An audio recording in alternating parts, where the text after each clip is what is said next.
हम सब home makers का ड्रीम है कि हमारा घर ऑल सेट रहे, हर एक चीज़ जगह पर मिले। पर अगर हम जान भी लगा दें ना, तो बच्चों वाले घर में तो ये पॉसिबल ही नहीं है।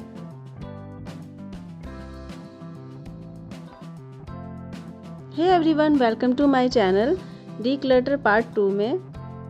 घर का जो काम है वो नेवर एंडिंग प्रोसेस है। जब हम ड्रॉर में से कोई एक सामान निकालने जाते हैं तो उसके साथ न जाने बहुत सारी चीज़ें हाथ में चिपक कर आ जाती है, जिनको हम यूज़ भी नहीं करते। तब उसको देखते हैं, तब हमें ध्यान आता है कि अच्छे से तो हटाना था। फिर हमें लगता है कि डीप क्लीनिंग की बहुत ज़रूरत है। फिर यही सोच के रख देते हैं कि शायद ये कभी काम आ जाए, और ये न जाने कब क्लटर बन जाता है। तो आज मैंने अपनी सारी जमा पूंजी निकाली है और एक जगह पे सब रख दिया है। सब कुछ इस तरह से मिक्स हो रखा है ना, ये सब कुछ 4 या 5 सालों की जमा पूंजी है। और इसके लिए ना मैंने कोई भी ऑर्गेनाइजर नहीं परचेज किया। मेरे घर में कार्डबोर्ड बहुत इकट्ठे हो जाते हैं तो मैं उन्हीं का यूज़ कर लेती हूँ, पर इस बार मैंने सोचा घर से सारे कार्डबोर्ड को निकालना है। और इस कार्डबोर्ड बॉक्स का यूज़ करने से ना बहुत सारी प्रॉब्लम आती है। मुझे सामान कोई भी समय पे मिलता नहीं है और इसे ऑर्गेनाइज करने में भी बहुत परेशानी आती है। आज इस सेक्शन को करेंगे डीक्लटर। उसी सामान को मैं रखूंगी जिसे मैं बिल्कुल श्योर हूँ कि मैं इसे यूज़ करूँगी, और साथ में ही मैं इसे ऑर्गेनाइज भी कर दूँगी। इसमें से जो भी हटाना है उसे मैं अभी ही हटाऊंगी। हर वक्त यही सोच के रख देती हूँ बाद में काम आएगा, DIY कर लूँगी या तो फिर किसी चीज़ में काम आ जाएगा। डीक्लटरिंग करने में सच में पसीने छूट जाते हैं, क्योंकि इतना खजाना होता है और इसमें हमारे पैसे लगे होते हैं।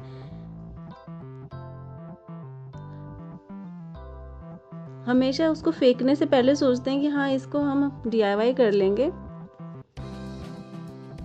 और किसी सामान से हमारी कुछ फीलिंग्स जुड़ी होती हैं, किसी चीज़ में ये काम आ जाएगा भविष्य में, इसलिए हम उसको हमेशा संभाल कर रखते हैं।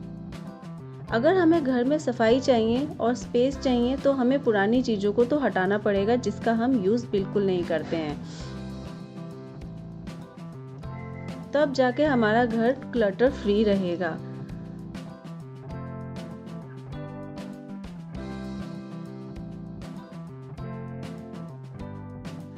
अगर हमें अपने घर में स्पेस चाहिए, घर में सफाई चाहिए, तब हमें पुरानी चीज़ों को तो हटाना ही पड़ेगा जिसका हम यूज़ कभी करते ही नहीं है। पुरानी चीज़ों से मेरा मतलब है जो क्लटर क्रिएट कर रहे हैं, तब जाके हमारा घर क्लटर फ्री रहेगा। इस बार मैंने सारी बिंदी इस बॉक्स में रखी है। मुझे कोई भी ऑर्गेनाइज़र परचेज नहीं करना था।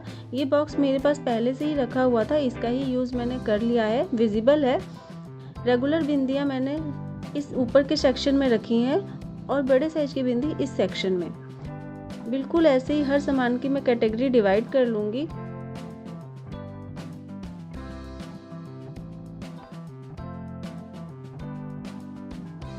पहले भी मैंने चूड़ियों का डीक्लटर किया था, लेकिन ये चूड़ियाँ पता नहीं कहाँ रखी हुई थी। जब मैंने दूसरे सामान निकाले तो उसके साथ हाथ में ये भी आ गई।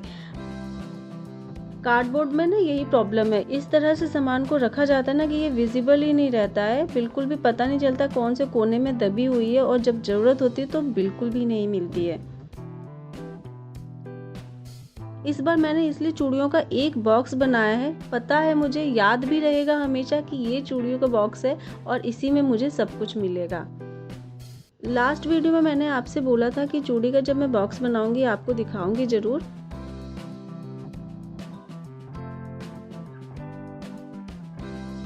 पुराने वाले बॉक्स को तो आपने देखा ही था। उसी बॉक्स पर मैंने एक कपड़े का यूज़ किया है।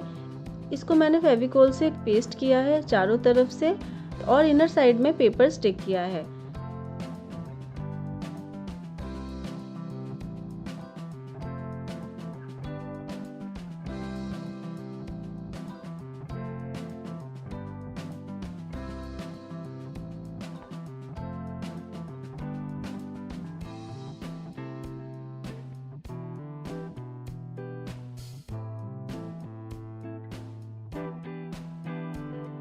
सारी चूड़ियाँ इसी बॉक्स में है, इसे भी मैं यहीं पे रख दूंगी। इस बॉक्स को बनाने के लिए कुछ भी बाहर से मैंने खरीदा नहीं है।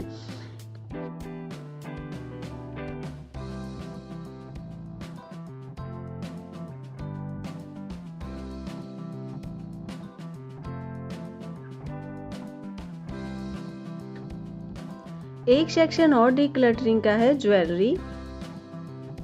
इस सेक्शन में भी हम बहुत सारा आइटम रखते हैं क्योंकि ज्वेलरी खरीदना तो सभी को पसंद है।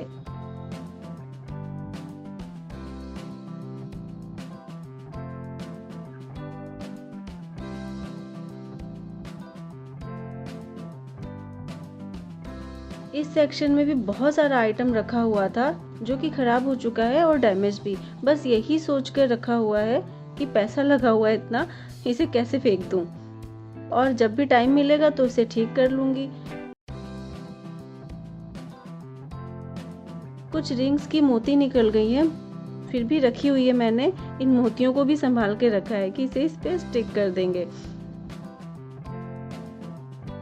ये वाला नेकलेस गिफ्टेड है, आज तक मैंने इसे यूज नहीं किया है। और ये वाली इयररिंग्स मैंने एक फ्रेंड के कहने पे लिया था, इसे भी मैंने आज तक यूज नहीं किया।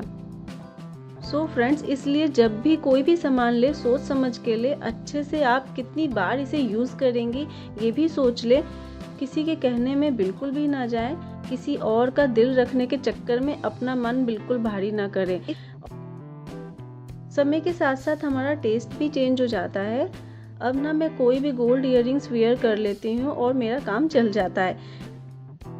सारी आर्टिफिशियल इयररिंग्स रखे रखे खराब हो रही है। किसी के स्टोन येलो हो रहे हैं, किसी का कलर फेड हो रहा है। यहाँ ना मेरी बिटिया बहुत मजे कर रही है, उसे ऐसा लग रहा है कि ये सारा खजाना है और वो बहुत खुश हो रही है देखकर।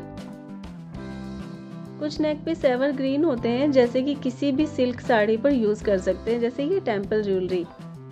तो अब मैंने यही सोचा है कि ऐसी कुछ चीजें लेनी है। अक्सर ऐसा होता है कि मार्केट में जब जाते हैं तो कुछ पसंद आता है, खरीद लेते हैं, उसे संभाल कर रखते हैं कि हाँ बाद में यूज आ जाएगा।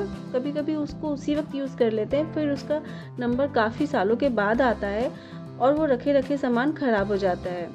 तो उसे हमेशा चेक करते रहना चाहिए, जो कि मैं भी अब अपने साथ अप्लाई करूंगी।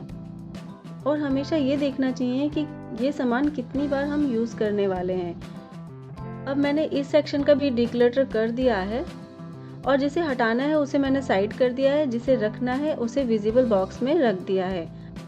टाइम के साथ हम अपने एक्सपीरियंस के साथ बहुत सारी चीजें सीखते हैं, इसलिए मुझे अब अपने घर को और अपने मन को दोनों को हल्का रखना है। फालतू का सामान बिल्कुल भी नहीं खरीदना है। आपके घर को डीक्लटर करने के लिए मैंने आपको मोटिवेट कर दिया है। अब आप भी अपने घर को डीक्लटर करिए, खुश रहिए। फिर मिलते हैं नए आइडियाज के साथ, तब तक अपना ध्यान रखें।